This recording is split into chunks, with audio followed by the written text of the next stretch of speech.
SSC 28, তুমি কি এখনো সতর্ক হচ্ছ না? আর কিছুদিন পরে তোমার হাফ ইয়ারলি এক্সাম। তো হাফ ইয়ারলি এক্সাম নিয়ে এখনো কি চিন্তা হচ্ছে না?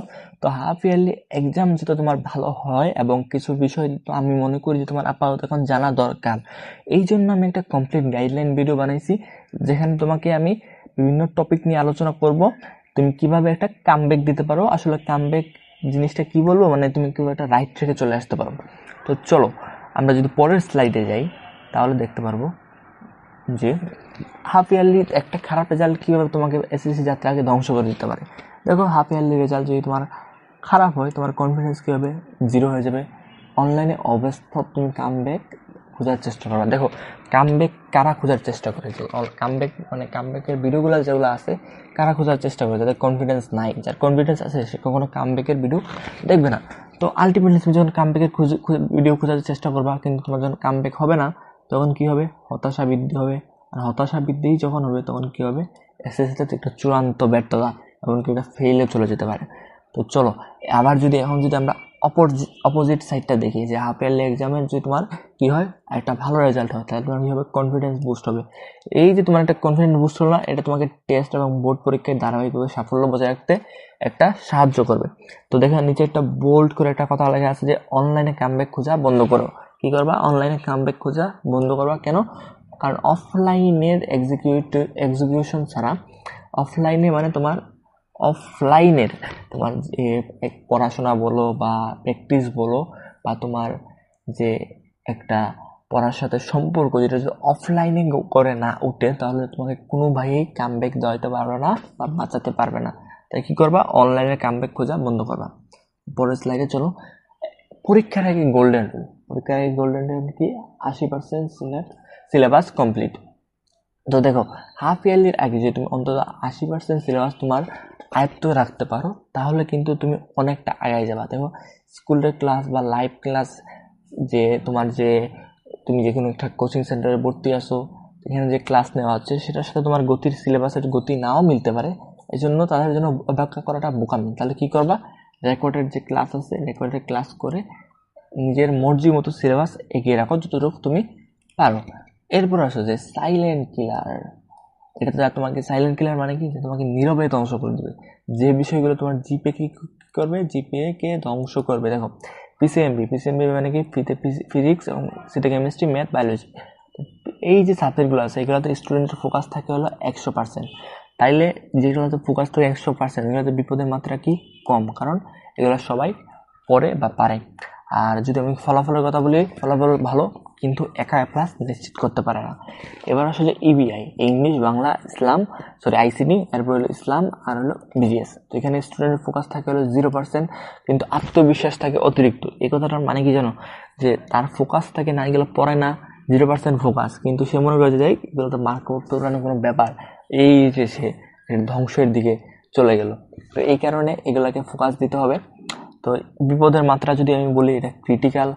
ফলাফলের প্রভাব একটু খারাপ করলে পুরো রেজাল্ট শেষ। এমনি কিন্তু তোমার যে ইংলিশ আর বাংলা, এই দুইটা সাবজেক্টে কিন্তু তোমার মার্ক দিতে চায় না। তো এই কারণে এগুলো কীভাবে এখন থেকেই ফোকাস করে কীভাবে ভালো একটা মার্ক আনা যায়। তোমার স্কুলের যে টিচার আছে তাদের সাথে তুমি কথাবার্তা বলো, স্যার কীভাবে এই বিষয়গুলো আমি ভালো করতে পারি। আমার মতে স্কুলের যে স্যার আছে তাদের এঙ্গেজমেন্ট বাড়ানো দরকার। কারণ যেটা একটা খুব সুন্দর একটা কথা বলা আছে, যে প্রতিদিন অন্তত 1 থেকে 1.5 ঘন্টা এই সাইলেন্ট কিলারগুলোর জন্য বরাদ্দ রাখো। এই যে সাইলেন্ট কিলার, এগুলো কিন্তু সাইলেন্ট কিলারের জন্য 1 থেকে 1.5 ঘন্টা বরাদ্দ রাখো। আচ্ছা, এরপরে যদি দেখো, পড়ছি ভাইয়া অনেক পড়ি কিন্তু ভুলে গেছি। এই সিনড্রোমের মূল কারণ হলো, লক্ষণগুলো হলো তোমার অনেকক্ষণ ধরে ক্লাস করছি, ডিটেলসে পড়ছি, কিন্তু পরীক্ষার আগে কিছু মনে থাকছে না। মূল কারণ হলো জিরো রিভিশন। অর্থাৎ তুমি রিভিশন দাও না, শুধু ক্লাস করেই যাও। এই কারণে তোমার এই যে পড়া ভুলে গেছে, এই সিনড্রোমটা তোমার দেখা দেয়। অর্থাৎ তোমার কাছে কোনো প্রপার নোট নেই, বা নোট না থাকলে তোমার কি প্রপার একটা রিভিশন যে দেওয়ার কথা, ওটা দিতে পারবে না। তাই আমার পরামর্শ হলো, রিভিশন দিতে হবে প্রপার, তোমার পড়ার জন্য মনে থাকে কারণে। আর রিভিশন দেওয়ার জন্য একটা প্রপার নোট রাখা দরকার। আচ্ছা, পরের স্লাইড যদি দেখি, এই যে দেখো পরীক্ষার আগে রাতে 1.5x স্পিডে তোমার ক্লাস দেখা আমার মতে একটা সময় নষ্ট। আমি নিজেও দেখছি এটা পুরোপুরি একটা সময় নষ্ট, কারণ এখানে তুমি পরীক্ষার আগে 1.5x দিয়ে কতটুকু করবা। এই জন্য এখনও যা টাইম আছে, ওই টাইমটার মধ্যেই তুমি কি করবা? ওই টাইমটার মধ্যেই তুমি যতটুকু পারো সিলেবাস শেষ করে রাখো। তো পরীক্ষার আগে এটা তোমার খুবই টাইম নষ্ট করে, তাই কী করবা, পরীক্ষার আগের রাতে তুমি যে দাগানো বোর্ড বইটা আছে, দাগানো বোর্ড বইটা পড়তে পারো। ওই জন্য বইটা এখন থেকে দাগাই রাখো। তো এখানে খুব সুন্দরভাবে একটা কথা বলা আছে যে একটি চ্যাপ্টারে মাত্র 10 থেকে 15টি লাইন থেকে প্রশ্ন আসে, পুরো বই রিডিং করার সময় নেই। তাহলে কী করবো, শুধু টার্গেটেড লাইনগুলো রিভিশন দিবা, মানে দাগানো যে লাইনগুলো আছে এটা এখন থেকে দাগাই রাখো। তাহলে পরীক্ষার আগে একটা সুন্দর একটা রিভিশন দিতে তোমাকে হেল্প করবে। আচ্ছা, পরে যদি দেখি তোমার ডেট 1 সাবজেক্টকে টার্গেট করো, অর্থাৎ ডেট 1 সাবজেক্টে কী বলা হয়েছে, যে সাবজেক্টটা তোমাকে বেশি বোঝায়। তো সবার জীবনে এমন একটা সাবজেক্ট থাকে যেটা সবচেয়ে বেশি বোঝায়, যেমন বেশিরভাগই থাকে হলো বায়োলজি, আর অনেকে থাকে হলো বিজিএস। আর সবচেয়ে বড় বল এখানে কি, ভয়ে সেই সাবজেক্ট থেকে দূরে থাকা। এটা অনেক বড় একটা ভয়ে কখনোই তুমি দূরে থাকবে না এই সাবজেক্টগুলো থেকে। এই সাবজেক্টগুলো যদি তুমি কঠিন মনে করো তাহলে তোমাকে কঠিন লাগবে। দেখেন টেকনিক্যাল প্রোটোকল কী বলে, ওই নির্দিষ্ট সাবজেক্টকে আলাদাভাবে এমফাসাইজ করো, তো অন্তত একদিন পর পর সেই সাবজেক্টগুলোকে মুখোমুখি হও। এই সাবজেক্টগুলো তুমি আলাদাভাবে একটু গুরুত্ব দেওয়ার চেষ্টা করো, এবং বেশি যদি কঠিন লাগে একদিন পর পর চ্যাপ্টারটা পড়ছো, ওই একদিন পর পর তুমি ওই সাবজেক্টের চ্যাপ্টারগুলো রিভিশন দেওয়ার চেষ্টা করো। আচ্ছা, একটানা বেশিক্ষণ পড়তে পারি না, মনোযোগ নষ্টের কারণগুলো এখানে বলা আছে। দেখো, 5 মিনিট, জাস্ট 5 মিনিটের জন্য সোশ্যাল মিডিয়া চেক করি, এই যেটা অনেক বড় একটা ভুল। 5 মিনিট বলতে গিয়ে এই যে 5 মিনিট কখন 5 ঘন্টায় পরিণত হয় টেরই পাওয়া যায় না। আর এইসব রিলস, মিমস আর আপডেটেড স্ক্রল এসব দেখা কিছুটা কমাই ফেলো। একদম বাদ দিতে পারো তো গুড, বাট যদি না পারো কমাই ফেলো যতটুকু পারো। ইনফ্যাক্ট এটা তোমার ব্রেনের সমস্যা নয়, এটা হলো ডিভাইসের সমস্যা। সোশ্যাল মিডিয়া তোমাকে কন্ট্রোল করছে। সোশ্যাল মিডিয়া যাতে তোমাকে কন্ট্রোল না করে সেজন্য তুমি কি করতে পারো, যখন তুমি পড়তে বসবা তখন মোবাইলটাকে তোমার থেকে অনেক দূরে রাখার চেষ্টা করো। আমার মতে সবচেয়ে ভালো কাজ হলো যে কোনো একটা বক্স থাকে, তুমি টার্গেট নাও, যে ঘড়ি নিয়ে সামনে পড়তে বসবা, ধরো 2 ঘন্টার একটা টার্গেট নিলা, 2 ঘন্টার একটা টার্গেট নিলা। 2 ঘন্টার টার্গেটে তুমি এই কিছুটা নির্দিষ্ট সাবজেক্ট বা টপিক সিলেক্ট করে রাখবা যে এই টপিকগুলো তুমি পড়বা। তো ওই 2 ঘন্টাতে কী করবা, তুমি তোমার মোবাইল তোমার আম্মুর কাছে দিয়ে দিতে পারো, বা তোমার কোনো যে বক্স থাকে বক্সের ভিতরে তুমি মোবাইলটা রেখে তালা মেরে চাবিটা তুমি এমন জায়গায় রাখবা যা তোমার পড়ার টেবিল থেকে অনেক দূরে। তো এইসব মানুষ কিন্তু অলসতা জিনিসটা খুব পছন্দ করে। তো তুমি তোমার পড়ার টেবিল থেকে উঠে বক্সে যাবা, বক্সের আবার তালা খুঁজে, তালার চাবি খুঁজে আবার তালা দিবা, তালা খুলবা, এইসব জিনিস মস্তিষ্কে তো সহজে করতে যাবে না। তো এই কারণে কী করবা, বসার সময় মোবাইলটাকে যতটুকু পারো দূরে রাখার চেষ্টা করবা। আচ্ছা, এবার আসো যে স্টাডি স্টেমিনা বানানোর টেকনিক্যাল রিওয়ার্ড সিস্টেম।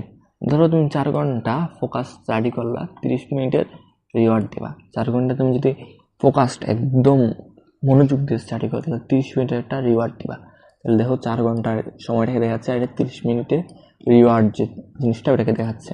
তো কী রিওয়ার্ড দিতে পারো, এখানে বলা আছে যে একটি মুভির বিভিন্ন অংশ দেখা, বা একটা এপিসোড দেখা, বা গেম খেলা। আমি এগুলো সাজেস্ট করি না, এখানে লেখা আছে তুমি ইফেক্টিভ কিছু দেখতে পারো যেগুলো তোমাকে কাজে দেবে। যেমন বিভিন্ন সাইন্টিফিক ভিডিও দেখতে পারো, যেগুলো তোমার যে অ্যাস্ট্রোনমি নিয়ে তোমার একটা প্যাশন থাকে, ওইসব ভিডিও দেখতে পারো।